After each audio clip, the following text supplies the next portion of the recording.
Welcome to the Mental Edge. As men, we pledge to live on the edge, to discuss all things we love about being men with an infectious transparency that's laced with just the right amount of man humor. If you're on a journey to self-development and improvement, if you're a seeker of truth or want to find fulfillment and purpose while crafting a brave and successful version of what God has for you, then the Mental Edge is for you.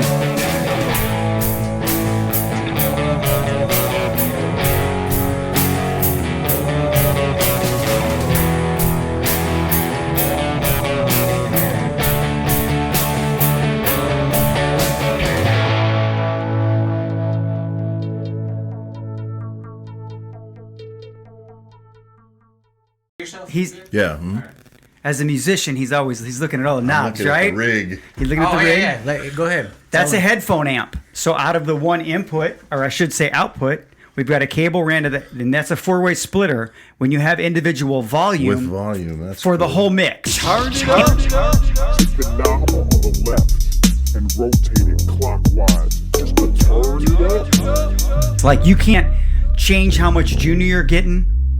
You're just going to get more volume for the whole mix if you More, want it. right, Right. yeah. So I'm going to turn mine up, actually. Yeah, because I like the way I sound. You know what I'm saying? Hey, what'd you say I have with the mic? Yeah. Oh, And I've got you hearing have excessive damage. mic disorder. I have excessive mic disorder. It's all if you see me touchy-feely. if you see me touching my mic a lot, I'm going for an auditory test next week. You are? It's Really? all that rock and roll's finally caught coming up home. to you. It's all coming home. Oh Yeah. man. I can't believe it. A preacher man who used to play rock and roll. Absolutely brilliant. It will, though. You are a rock and roller. And I was going to say, so downstairs in the kitchen for the listeners, I was bragging on Pastor Mike playing bass. Yep. And first of all, you play bass, you play piano. I haven't seen you play drums. I just assume you can play everything, Yeah, he can. including the banjo. But when he plays bass, I see people who were playing with us turn around to watch him. I'm like, you got to pay attention. You got a part coming up. Because my favorite bass story ever about you came from Mike Signorelli. And so Mike Signorelli had a band called Fathom Blue, and he needed Pastor Mike to go needed record a backup? part. He needed him to record a part at a studio for him. Yeah. In Awesome. Chicago, nice place. Yeah. So he let you listen to the song on the way. Right. On the way. Yeah. I heard it one time. Yeah, he heard the Wow. song one time and then played the whole bass part, hit probably basically his version, because after he got done, Mike said, well, that's great, but how am I going to find somebody to play that? Right? Oh, man. Because his runs are so incredible, and That's cool. that's just the way it is, man. And we So didn't have to do a second take either. no second take. And That was that's why I said downstairs, Yeah. a session musician easily, if he decided to Listen to the song stop once. play ushering it people once, into you're the done. presence of God, he'd be able to do it. Yeah, Pastor Mike, that's awesome. Oh, yeah.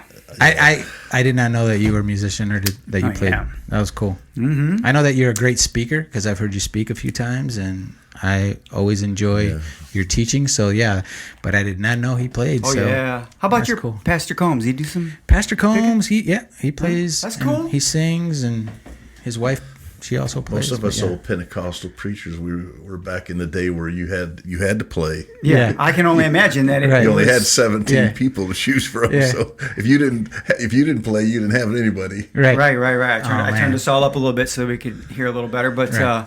so yeah, the jack of all trades kind of thing going on in the church. Back in the day, in fact, you were expected to play instruments and occasionally handle rattlesnakes. Yeah. And then, of course, it's crazy because, and then you can start to experience a lot of success as a church, right? Because people just, I don't know, it's very cyclical sometimes, right, Pastor Mike? 'Cause Yeah. sometimes it is. Yeah. And then, right now, we've got this incredible group of musicians coming out our ears. it. It's so incredible. That's I love awesome. It's awesome, right? I don't know what to do. We're bumping into guitar players, and it's the greatest thing. It's That's awesome. It's awesome. But today, we brought you in because we personally both feel that you're a man's man. Girl, is it me or is that pastor a man's man? Here we go. But the thing about it is, it's like you're unapologetically a man, but you never come off with that persona that enforces the stereotype that we think scares people away from allowing or endorsing or facilitating men being men.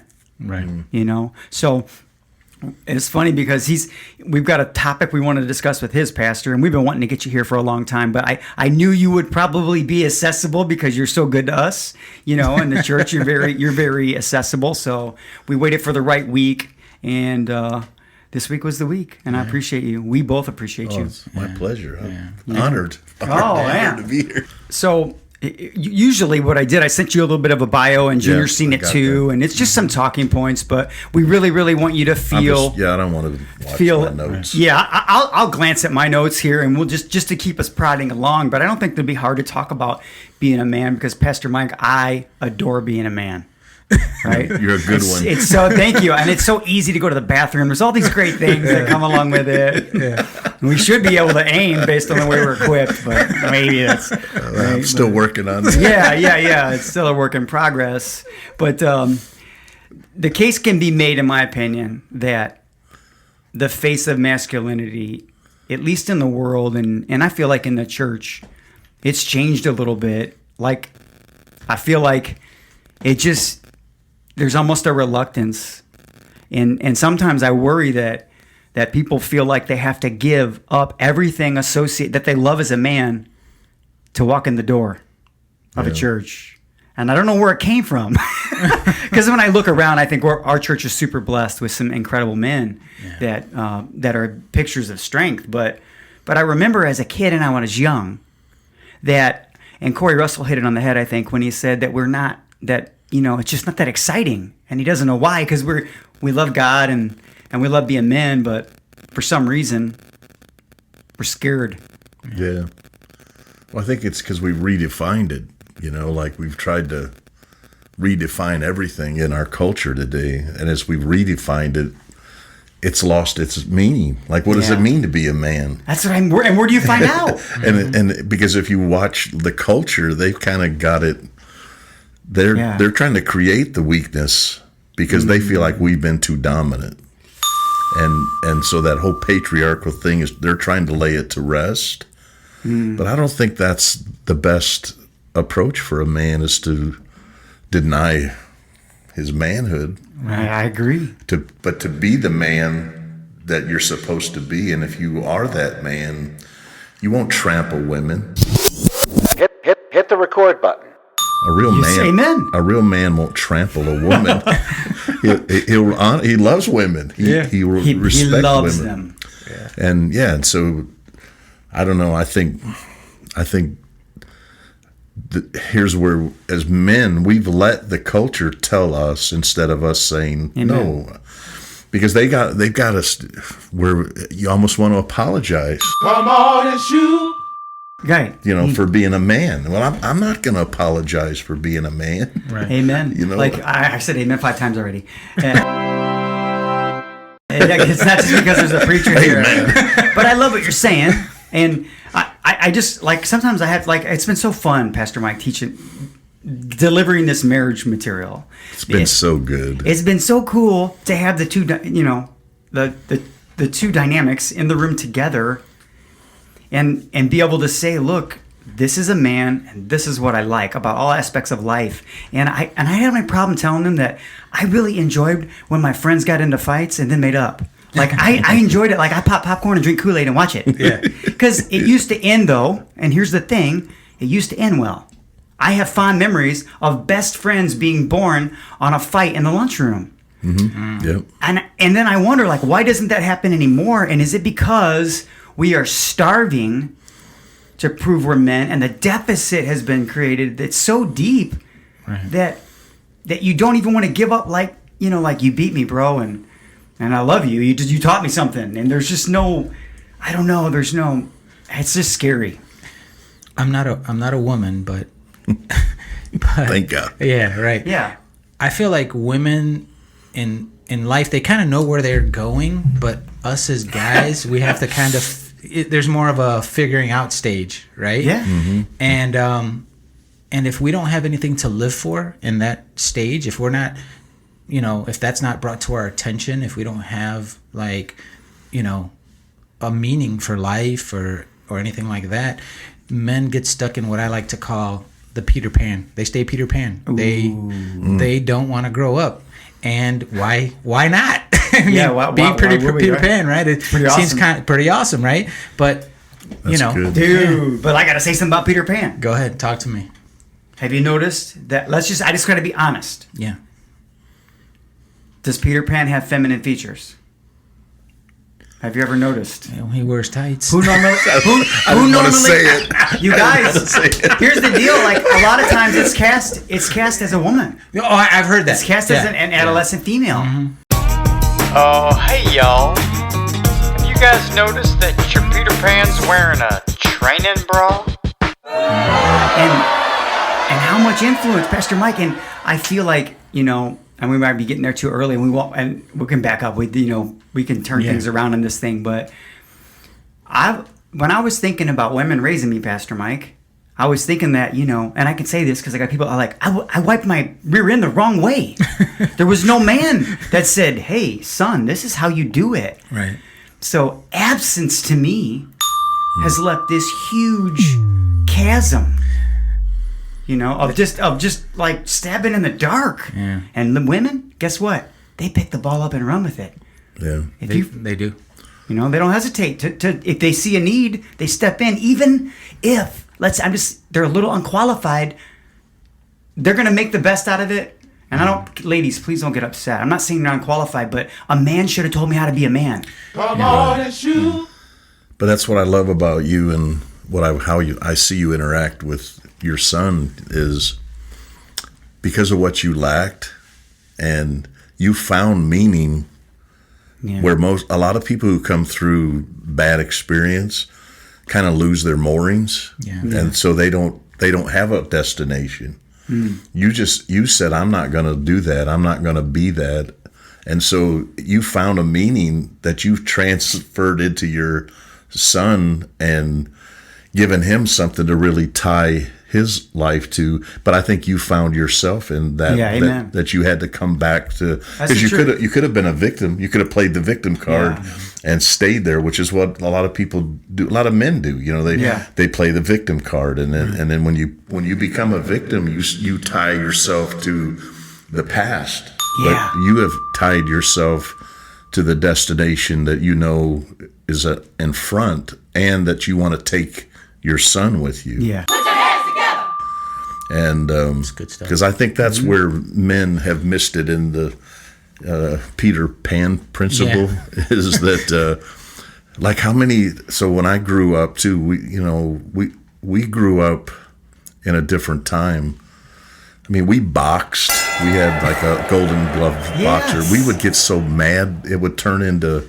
I mean, so it wasn't just we're bleeding. Yeah. Yes. But then we would wipe the blood off and hug it out. Go on. Today, that is almost would probably be frowned upon. Yeah. Yes. But it built the idea in me that you can compete as men, and you don't have to be. It doesn't have to be nasty to the point where you have to disassociate. Right. I can compete, and then we can win or lose. We can sit down and laugh, and especially later, because I think back at some of the fights that we got into and stuff, and I'm like, this is amazing. Hold on before you say that.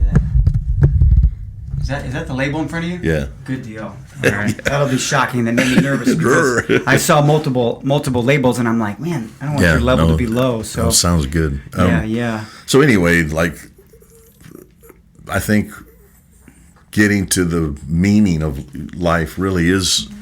So when I was 20, I really found, I think, for the first time, the meaning for my life, the meaning behind all of the reason why I'm here. And it didn't cause me to become less of a man. I actually became more of a man. Yeah. And I think from that point I realized I wanted to be the best man I could be for my wife. Yes. Because I had, up until that time, I got married at 18. Yeah. By 20, we were on the verge of divorce. Then I came to know the Lord, which for me gave me that meaning. And then I made the commitment that I'm going to be the best man that I could be. And I think it empowered me, and it also put her in a place where she actually found me tolerable then. It's like okay, let's build on this, because up until that time I was pretty selfish. So now I'm moving in that whole new direction. So what happens if you don't find that meaning? I'm not saying, because you can be a good man. I know people who don't know the Lord personally that are still good men. Yeah, sure. That's. I'm not saying that you got to, because I know lots of people who know the Lord that are still not good men. Well, I didn't see that coming. There you go. Boom. Mouse drop. Because being a real man is really finding that you can be what you're supposed to be, do what you're supposed to do it in connection with the people that you love, and even make mistakes at it, but in your heart you're always striving. And I see that in the good men I know they're not perfect, they're just always reaching. There you go. Reaching. They fall, they get knocked down, but they get back up, they keep going. Wow. And what does that produce in a okay, so they fall, they get knocked down, they get knocked down, they get hit, they fall, they get back up. So this produces a persona that scares people, Pastor Mike, because resiliency today is the opposite of the excuse generation. Right? So even if he's doing the right thing, he's still gonna probably create this masculine image that a whole lot of people aren't ready for. Right. Mm-hmm. It's weird that the absence of it has created like this fear of it. Yeah. Yeah. I have two parts. One, I was one time I was asked to take care of this little kid, and he was being raised by his mama, and he had to go to the bathroom, and he was a little guy, right? So he's like I go and I lift the little lid for him, and he used the bathroom, and then he grabs some paper, wraps it around his hand, and he starts dabbing it dry. Yeah. I was like, "What are you doing, kid? You just shake it, man." Total man moment, right? Right. I was like, "What are you doing? You don't do that, man. You shake it, right?" Yeah. And then as I'm listening to you guys, I'm wondering if this is a phenomenon that is taking place around the world, or is this something that we're really seeing here, in the West, and that's here, a good point. You know what I mean? Like feminization of masculinity. Yeah. Is that something that we're seeing more? You think? Do you feel here in that's wild in the U.S. or because I don't know. I feel like that's a thing here. Like in a more developed society, is progress viewed as the melding of or the lack of identity or lines that would create because we don't you don't some of these things that are happening I don't necessarily I don't know if in Iraq and Iran these things are I don't know. I just think I don't know like so is that something that's really targeting here in the United States so that's a good question. Your thoughts? I think it's a Western right now because it's all this deconstruction, that's going on. So we're tearing down masculinity in order to lift up femininity. Yes. But you don't. We're not going to lift women up by tearing men down. I would even say in just to like everything. Don't we have that kind of mentality? Yeah. Here in the U.S., it's like anything goes, right? I'm sorry, I didn't mean to cut you off. Go ahead. No, you're right. I think so. In this deconstruction, you can't win. Absolutely brilliant. You cannot win. So if I'm too manly, if I'm a man's man, I'm a beast. If I'm not a man's man, I'm a wuss. So those are the two personas that people. There's no one in between, Pastor Mike. Yeah. And so, but in the structure of society, society works, I think, on the basis of accepted norms. Mm-hmm. So we should accept and be good with boys being boys. Yeah, but right. Are we? No, we're not. No. It seems like we're trying to make little girls out of little boys, and we're trying to make little boys out of little girls, and so if that becomes the thing, then you have to deconstruct everything else. And what ends up happening, like right now, is so the problem with feminism is not really that it's trying to elevate women, that it's trying to destroy men. Sure. And there's not enough room for both of us. Right. And so, because I don't know about you, but all the feminists that I see are men haters. Yeah, the majority of them, yes. I would have to say, Pastor Mike, at least the ones that are getting traction. Are getting on the news, the interviews. Yeah. But do you have to hate men to elevate women? No. Listen to what I say. Just like I think is in the same light, that we don't hate women. I don't hate women. Right. I love women. Yeah. I thank God for women. I think women are amazing, and I think a woman.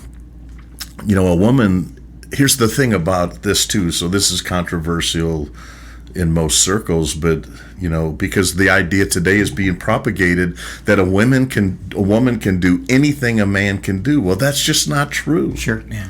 It's just not true. But we don't like take what a woman can't do and beat her over the head with it. No. We're built different. We're stronger typically, and what's happening now with all the feminism is that they say, well, we want the playing field level, but that's not level because here's the thing, at its core, men are different from women. Yeah. And rather than trying to destroy that, let's celebrate it. Yeah, that's to me, that's the key. Thank God he had the courage to say what we were all thinking. Like, the narrative that our differences are our problems is a lie. Yeah. It's not. It's not a problem. It's actually intelligently designed. And I'm sorry, if somebody didn't pay you what you were worth, ladies, yeah, you're right, you got ripped off. Exactly. I'm never going to argue with that. Like, you are worth every penny that a man was paid to do that job if you're doing it. Yeah. But I'm not 100% sure I want a fleet of female Navy SEALs to come save me and my family from a hotel in Iran.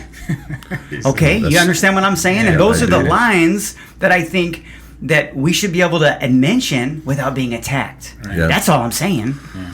Right? No, but you will. I mean, that is a attack worthy in today's culture. Yeah, it is an attack word. But that's the thing. Is that a rip on women that you say like a woman by her very constitution can't lift as much weight as a man? So if you're in a house fire, do you want a woman trying to save you out of the 10th story?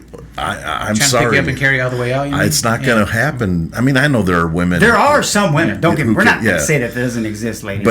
But men. Why can't we celebrate that difference? And I'm like you. If a woman's doing the same job, she deserves everything. I just thought about something. So the house fire, right? And you got this 300-pound guy. You got a 120-pound lady that's about to go rescue him, and then you got some buff dude, right? Buff dude grabs the first guy and he's hauling him down 10 flights of stairs.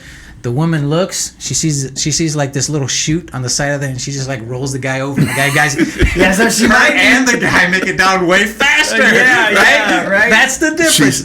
She's smarter. There you go. You hit the nail on the head. And then one other point that you guys were talking, and it just reminded me when I first gave my life to the Lord. I went to church, and I'll never forget, like, almost the entire church was women. Right? Wow. So, like, at this time, and I remember my pastor was like, all right, we're gonna have prayer night on Wednesdays, and this is what we're gonna do. We're gonna pray, and it's gonna be symbolic. So we're gonna face the north, the south, the east, the west, and we're gonna ask God to bring all the men.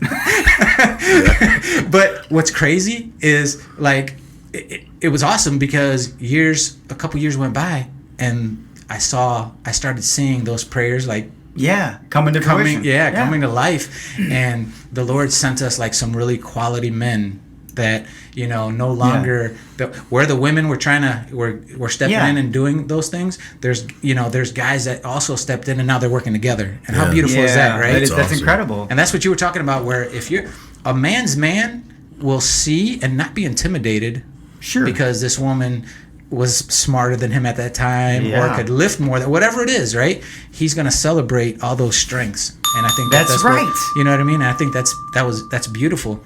I feel though, like, but here in America, we've definitely lost the faith in the idea of masculinity. Mm-hmm. And it's kind of no different than like the death of God in America. Now that's deep. Deep. You know what I mean? Yeah. And that's how I feel what is happening. Mm-hmm. It's like one can almost be tied to the other, you know? Like, we're not going to believe in God. And you know what? This definitely is part of going with that. That's a good point. You know what I mean? So that's kind of some of the things that that are happening. And I mean, it's just my thought, but identity in general. Like, So sometimes I like to use analogies, but I just think that, let's just remove the identity or the way that we recognize things in general in society. Like people, for some reason, because of emotion, which is a tool, right? And not a decision-making discernment device. It's just a tool to help you make a decision.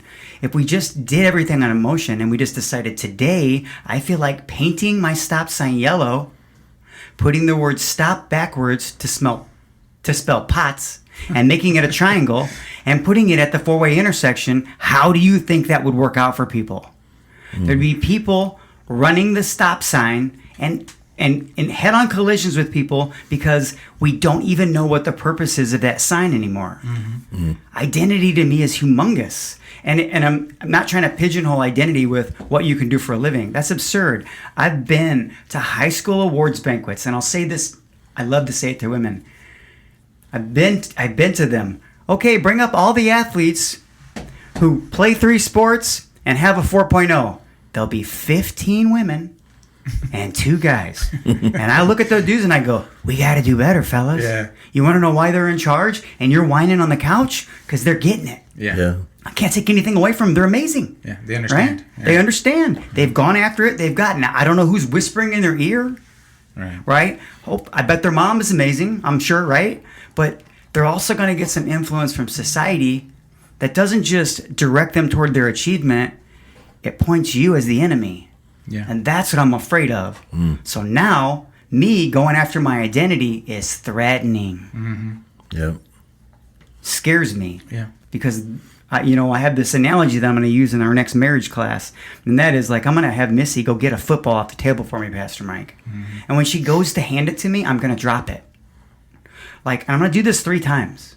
And then on the 3rd time, Pastor Mike, she's not going to give it to me. You know? Because I'm fumbling. Right. But the problem is, one of these days when I go to grab my job, it's going to be because I can do it. Right. And guess what?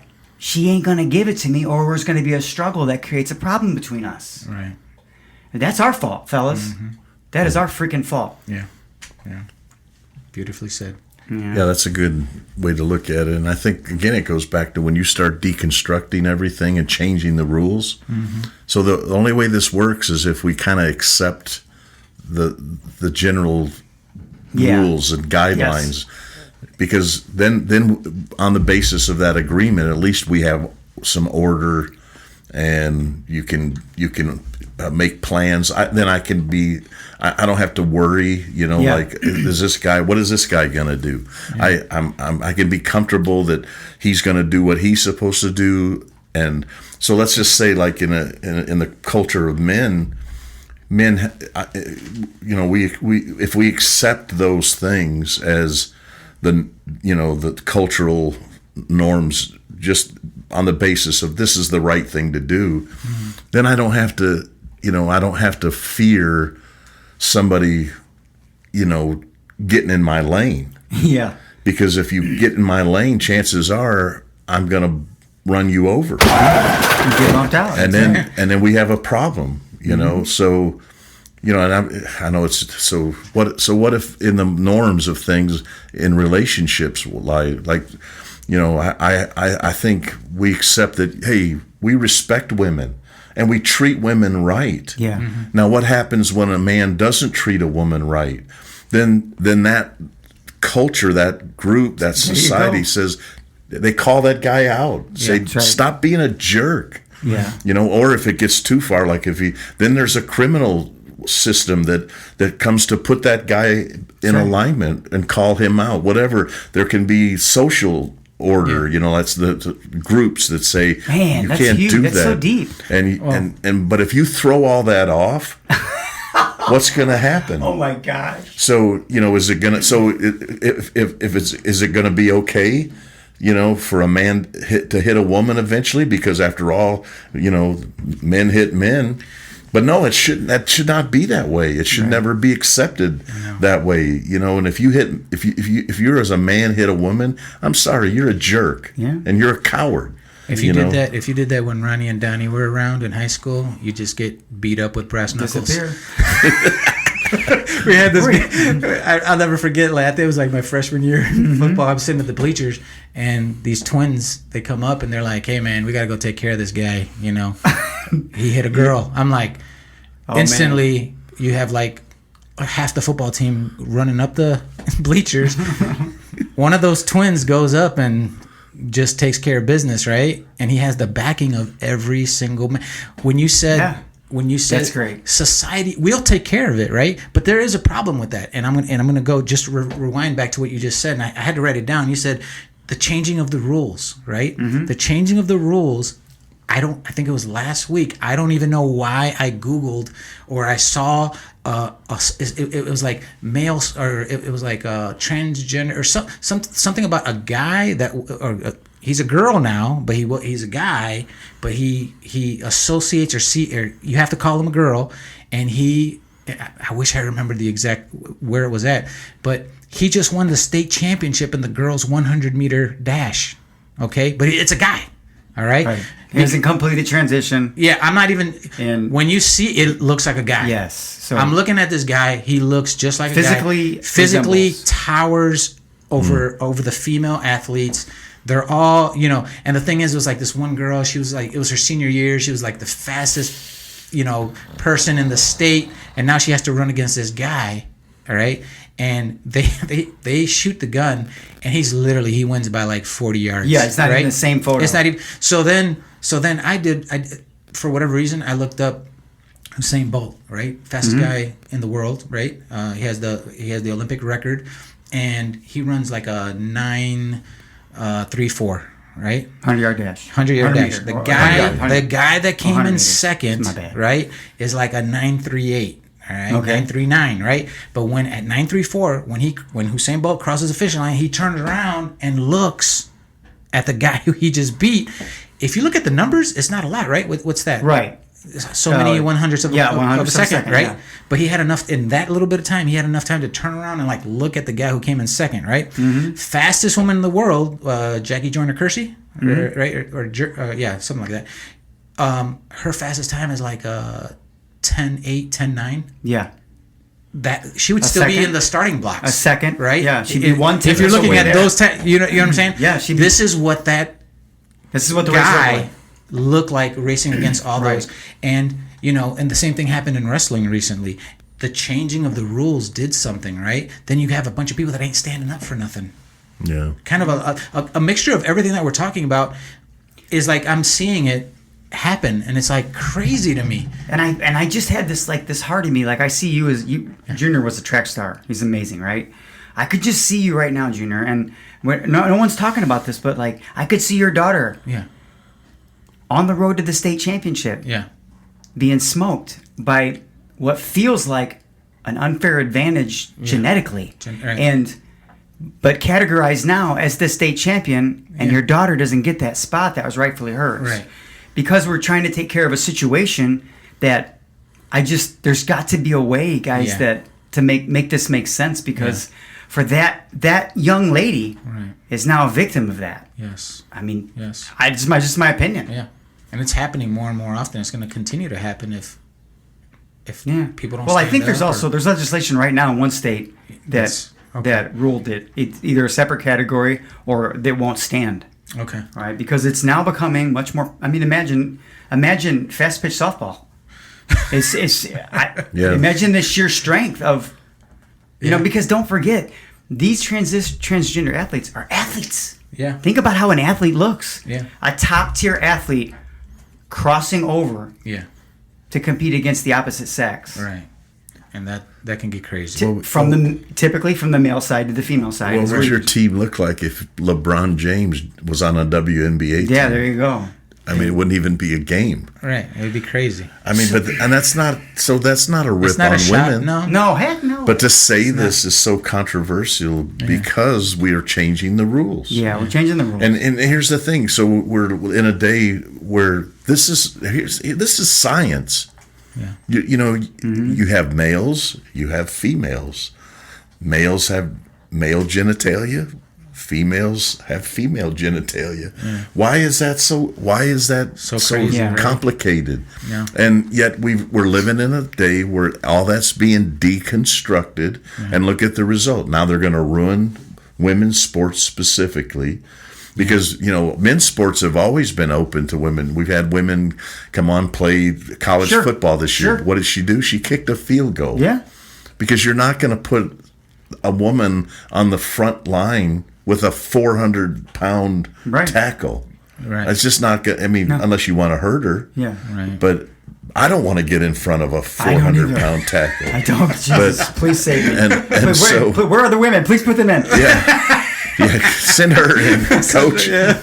But you know what I'm saying? It's like just saying this now though puts you in a opposite flow of where the culture is going. Yeah. And I think men have to speak up and say, for the women's sake, I don't want to see them ruin women's sports. Yes. And deny that young lady her medal because a young man saw a loophole. Yeah. And said, I'm going to exploit this, right? Or, I mean, if it's legit, whatever, but like I'm just saying, if that was the reason, because that could possibly be the reason. Yeah. Who knows? I don't have a crystal ball. I can't read his mind, but yeah.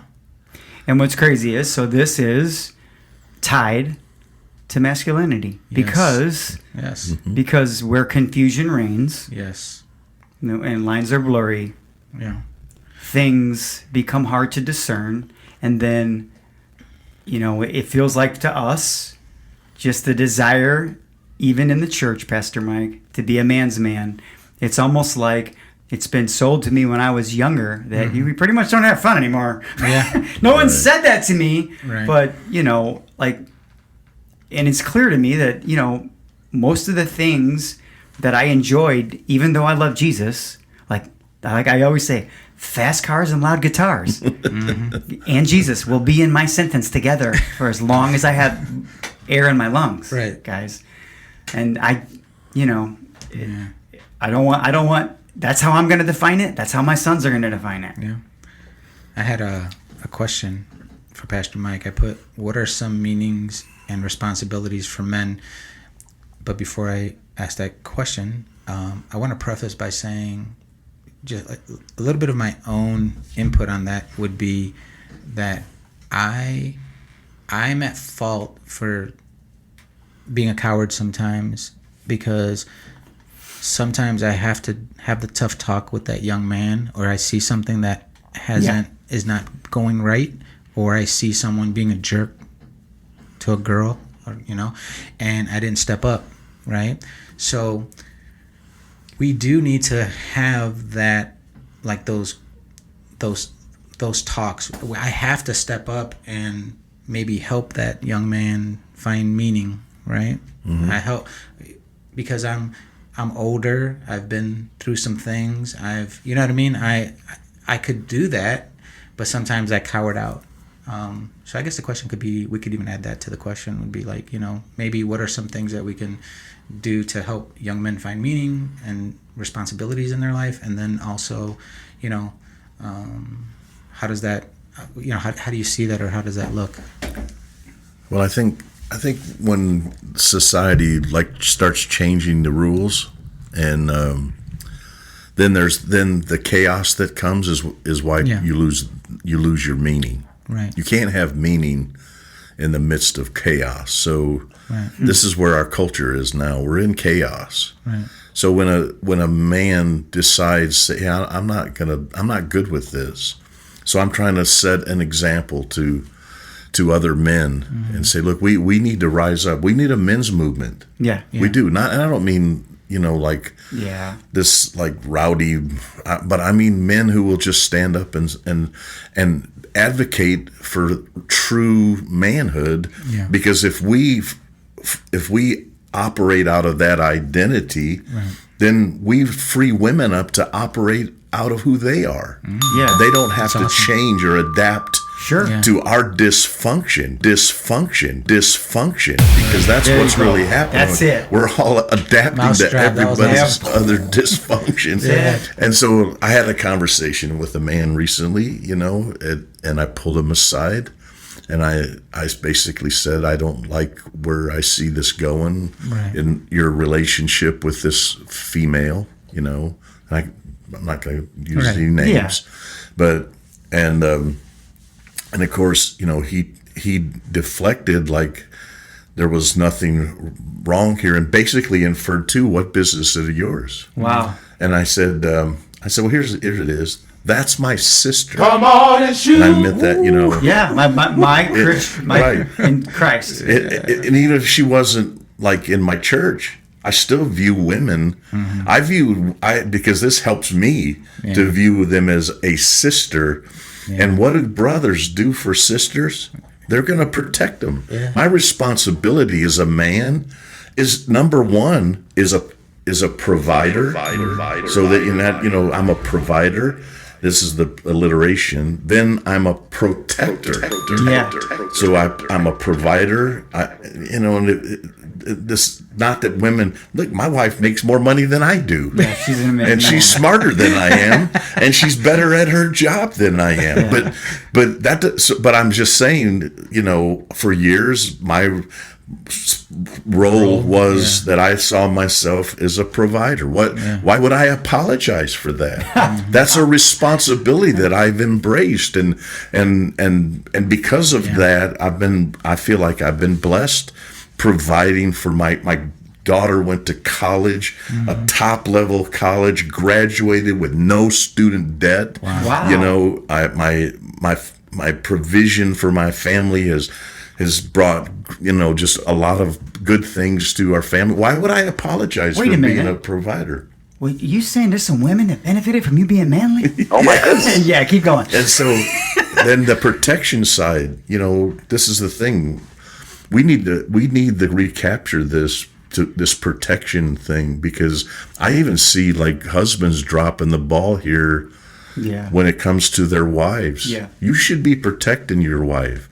And and when it comes to like even if you see a man getting too friendly, dude, you go have a talk. Yeah. And say, look, man, dude, I love you, but that's not appropriate. That's right. That's my wife. Right.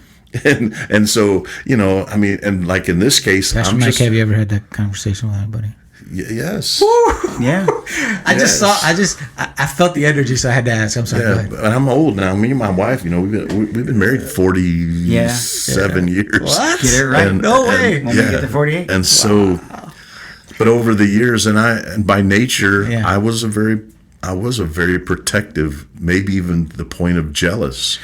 But then you know why? Because I saw her as somebody worth protecting. Put your hands together. Right. I saw worth in her, and what we have, I protect, because it means everything to me. So if a guy won't protect his own wife, then that tells me his value system is skewed. Yeah. And if your value system is skewed, you got bigger problems than you know. Yeah. Because if you don't put the right value on things, you'll be holding on to things you should let go, and you'll let go of things that you should be holding on. Absolutely brilliant. So in that responsibility too is how much would that mean for men if they saw us model provision, protector, and there's one more, and then my mind's went blank. And it starts with a P too.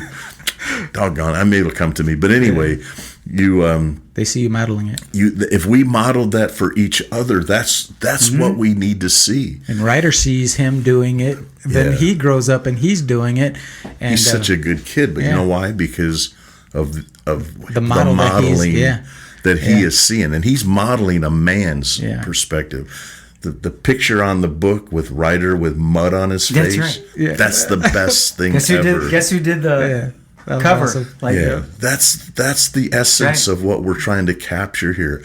Not some kid with a spit shine hairdo that his mom's out, but a kid with mud on his face and grass stains on his knees, and he's just awesome. He's all boy, but he sees a dad that loves him, and he says, I want to be like that. How many boys today are saying that about their dads? I want to be like that. Amen. Thank you. That needs to be modeled, and that's how we'll create better men. That's it. And if we create better men, women will start responding better to us. Like that aren't threatening. So true. The man I want to be will embrace manhood, Pastor Mike, and won't be threatening. Yeah. Watch. And the funny thing you said about Ryder, I've often tried to drive home the point about how I want to raise him.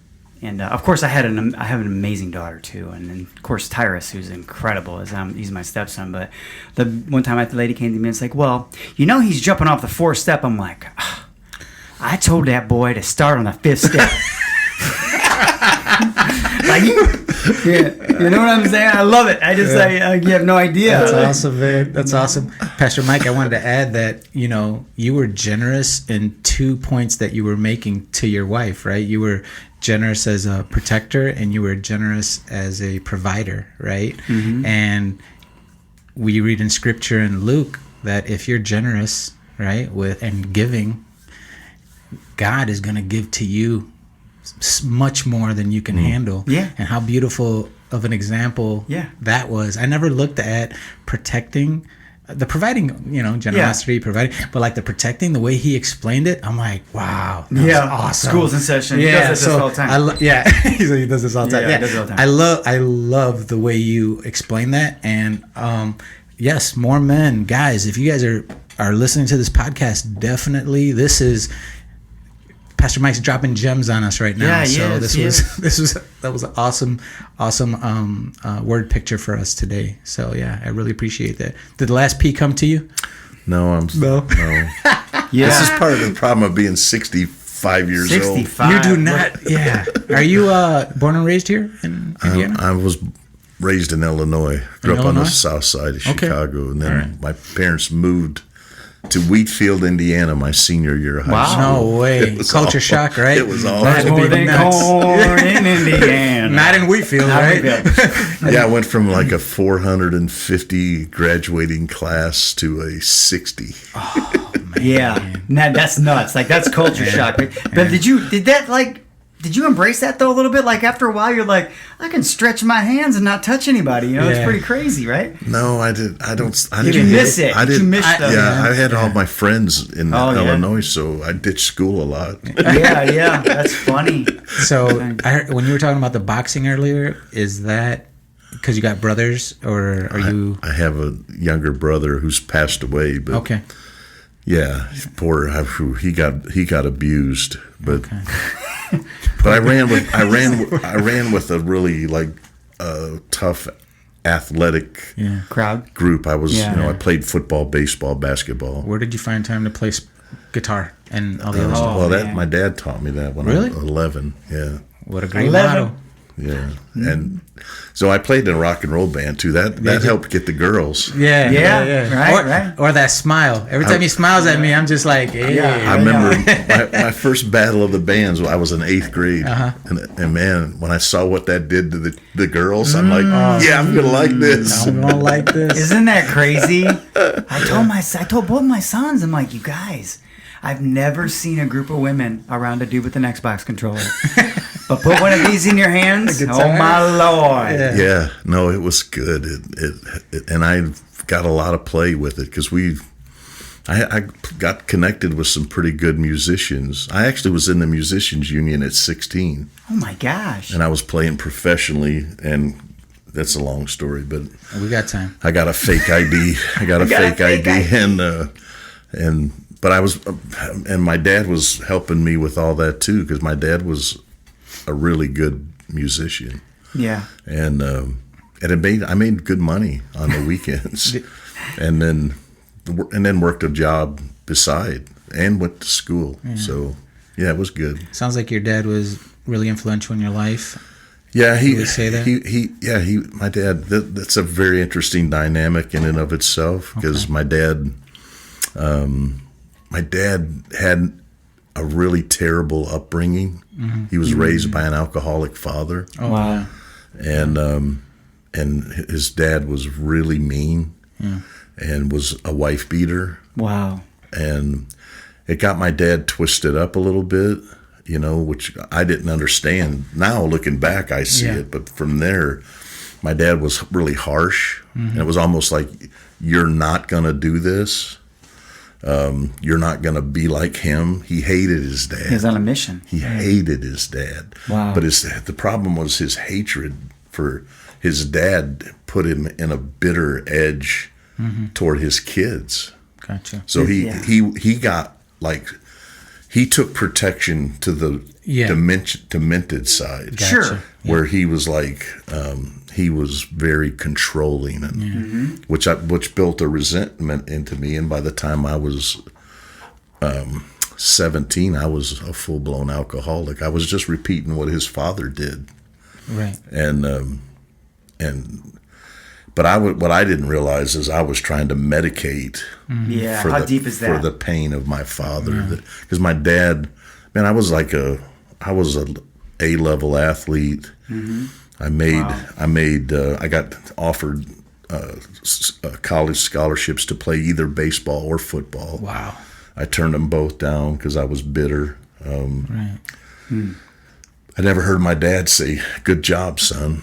Wow. I was always craving for his approval, and it just never came. Right. So as far as that side of it, it put some deep wounds in me. That's why when I finally came to the Lord at 20, that's why I was so goofed up. Yeah.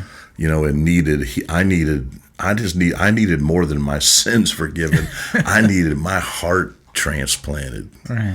Because I was so full of bitterness and hurt and brokenness. I hated my dad, really, like he hated his dad. Right. And but then what was interesting is, then I come to the Lord, and now I'm trying to lead my dad to the Lord, who's really stubborn, really hateful, really. Right. But eventually, he gives his heart to the Lord, and I watch God wreck my dad. This hard-hearted, hard man becomes this guy. You just talk and say, "Hey, Dad, how's it going?" And he goes, "Oh, really good." I go, "So what's the Lord doing?" And he'll just start crying. Wow. So, needless to say, our relationship got healed, and that helped too. It helped. What happened with me there is it helped me show compassion for men who are broken. Yeah. Yeah. Because most of the guys I work with are broken men. Right. Yeah. And they're hiding a lot of pain. I've been doing jail ministry for over 25 years. Wow. The hardest guys I've ever dealt with, I have found, are really these broken young boys that never got out of their boyhood without being completely demolished by their fathers. Man. And so it gave me the ability to speak into their lives, and say, this is what God's trying to do for you. And the father wounds that you're carrying, he took them to the cross so you could be healed. And so that's kind of that's why ministry became so vital for me. Right. Because it was a place too where I feel like God called me to take what I've done in you and pass it on. Yeah. And so I love to. That's why I love to minister to men, especially men who are in prison. Yeah. You know, Yeah. I love it. It's like for me, it gets me like. When you all tell your burning. story, Pastor Mike, do they feel like they can relate to you because you have that nugget, like you living through that? Yeah. You see how people's story, like I say this a lot, and I think we're gonna have to copyright it. I do believe, Pastor Mike, like that we're blessed with the Old Testament and we're blessed with the New Testament, but people kind of live in their Now Testament. Yeah, that's and they're good. able to share it. And here's the thing: as you told your story, like I feel like absence is so huge because the absence of your dad's dad, he still wanted to do good, right? Yeah. But he didn't even have a great reference. Yeah. Yeah, he didn't know how. Yeah. Right. So then imagine like him trying to figure it out, and we do have this vein that runs through us where we're capable of violence. We're capable of these things naturally, Pastor Mike, and we will fill the void that we don't understand with what the world is afraid of is a strength that's born out of that, right? He was trying to do the best he could, and then but he doesn't have a reference, so then the absence from your grandpa affects you as the son, right? Yeah. But then you get this awesome opportunity to see your dad change, which is a huge nugget for your change. It is. It is. And it's part of your story. And Yeah. It's amazing too how his healing and coming to the Lord released a healing in me, because I was preaching. I remember the night I got the call. I was in Washington State preaching at a youth conference, and my dad called me. Which these were before the days of cell phones. Yeah. He called me on a landline, and I'm not even sure how he got the number where I was at, but because we weren't really what I would call close. But he calls, and I go, "Dad, is everything all right?" You know, and there's this silence. I go, "Dad, is everything all right?" And I could hear like him. Yeah. You know, yeah, he's like starting to blubber. yeah, And he goes, "I just wanted to let you know I got saved." and I mean, I started blubbering. Yeah. yeah, And it brought a healing. And then there's such a great part of that too, that an ongoing part that I just lost my dad 2 years ago, you know, but God really put our hearts back together. Sounds like it. And it was so good for him too, because I realized that he had never dealt with his pain. yeah, He had never dealt with the hurt. And his dad died, and I don't think they even reconciled, because when his dad died, he died of a stroke and went into a coma and never regained consciousness. yeah. So there's things that you want to say, and you think, I'll say it, but I'm not ready. Yeah. He never got a chance to say it. Yeah. But me and him got a chance to say a lot. That's so good. And it was good for both of us. And I think it helped make me a better man. I think so You too. know, Oh, yeah, it made me a definitely. better man. And I'm, to say that, because before it was like, my dad never did anything for me but give me a hard time. That's not true.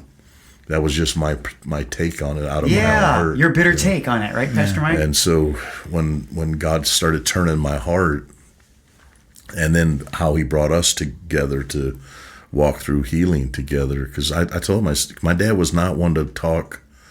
And I remember the day I sat him down, I said, "Dad, we're going to have this hard conversation, because this is not going to be easy." Right. And I said, "But we have to have this talk, because I cannot take this to the grave with me, nor can you take it. So we're I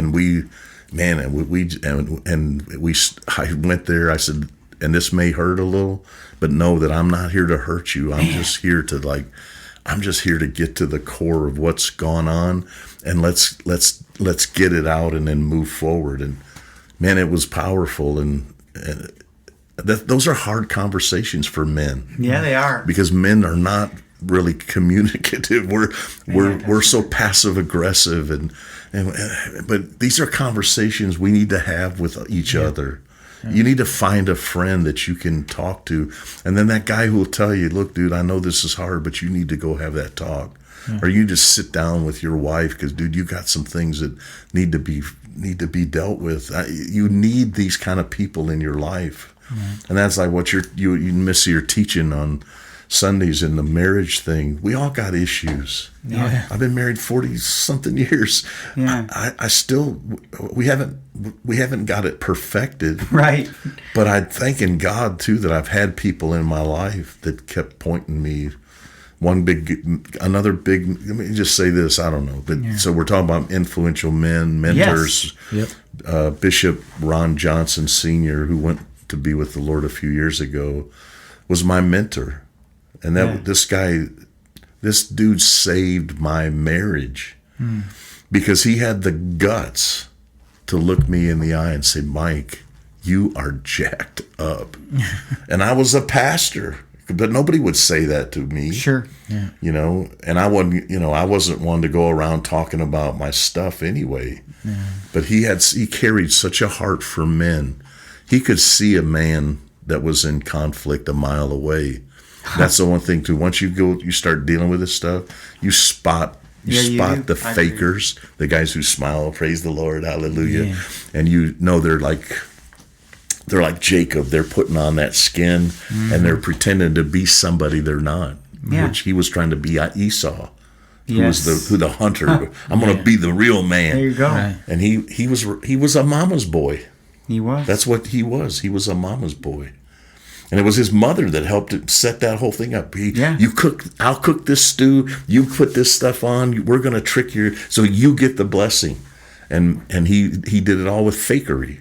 And that's how most men get to where they're at and why they're unhappy and they're miserable. Yeah. And they're just they kept trying to drink their way to it or drug their way to it or relationship their way to it. But until you get to the core of who you are and what's broken on the inside of you, man, you ain't going nowhere. Right. You're not going anywhere. And that's so you're on to something, Pastor Mike, is that those guys have defined masculinity poorly. Mm-hmm. Yeah. So, but I want, like right now, ladies, if you're listening and you're examining the heart of your husband and you're like, but that's not what my husband's trying to do. I don't want you to be afraid, even if somebody's whispering to you in your ear and telling you, hey, you need to keep him in check.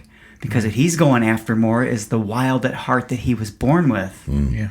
Right? And it's a responsible side of masculinity that's not going to let you down. Right. So you group us all into that lump, your absence and bad reference, and they were looking for something too. Yeah. It wasn't accessible. Mm-hmm. So as we go towards this journey of trying to be that man, we are going to make mistakes. That's right. Big time. Right? You're going to miss shots. Yeah. But you might also hit the shot that wins the NBA championship because you're taking shots. Yeah. So I hope that like nothing that we said was taken out of context in any way, but at the same time, I really don't care because I'm going after the man I want to be.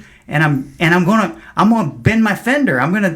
There's gonna be a chip in my paint, right, Junior? If you're a manly man and you have the right perspective in masculinity, then you have a problem with political correctness. Yes.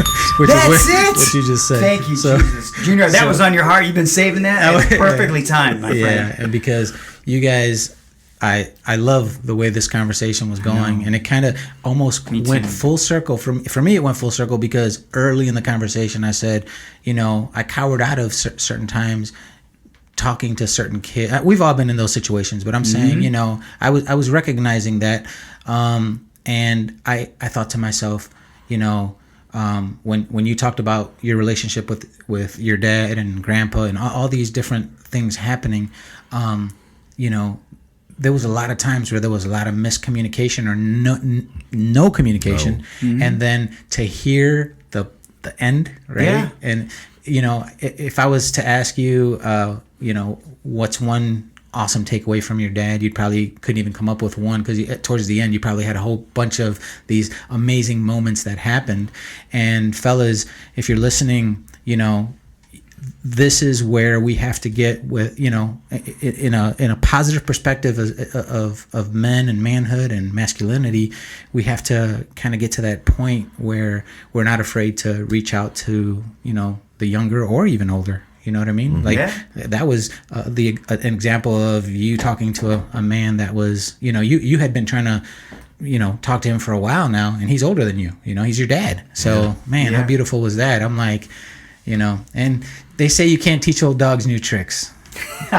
Look what happened, right? Your dad learned probably a lot more in that shorter amount of time. Yeah, because his heart was changed or transplanted, like what you said. I love that too. Yeah, that's great. And it was great. Thank you so much. That was a great conversation. Yeah, Pastor Mike. Enjoyed it. Yeah, Pastor Mike, it was awesome. Love what you guys are doing. Keep doing it. Mm-hmm. I don't care how many people get mad. We won't. And be careful, because sometimes we drip so much testosterone, Pastor Mike, on the way out. It's slippery. We don't want you to fall. It gets a little sticky over here too. I feel a little more manly just for being here. Yeah, it is. It's true, right? We do some push-ups on the way out, but normally what I'm out.